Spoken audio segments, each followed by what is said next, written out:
किसान की घड़ी। एक बार एक किसान की घड़ी कहीं खो गई।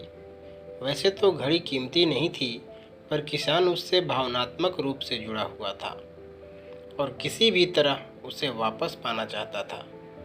उसने खुद भी घड़ी खोजने का बहुत प्रयास किया।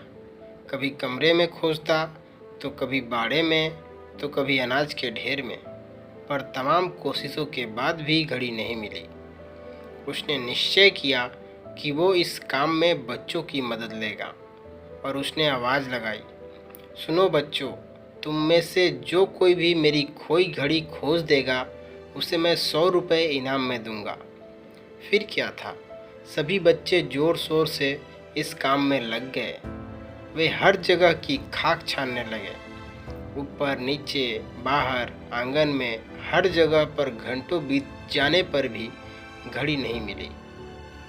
अब लगभग सभी बच्चे हार मान चुके थे और किसान को भी यही लगा कि घड़ी नहीं मिलेगी।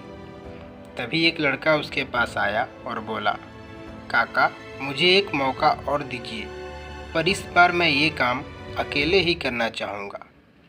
किसान का क्या जा रहा था, उसे तो घड़ी चाहिए थी। उसने तुरंत हाँ कर दी।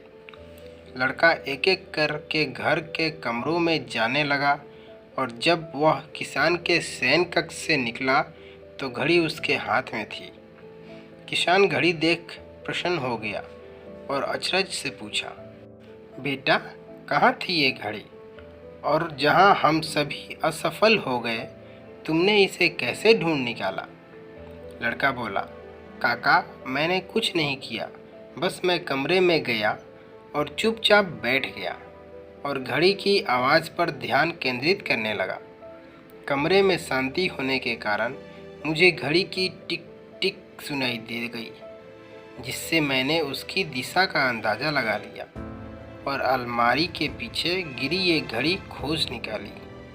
फ्रेंड्स, जिस तरह कमरे की शांति घड़ी ढूंढने में मददगार साबित हुई, उसी प्रकार मन की शांति हमें लाइफ की ज़रूरी चीज़ें समझने में मददगार होती है।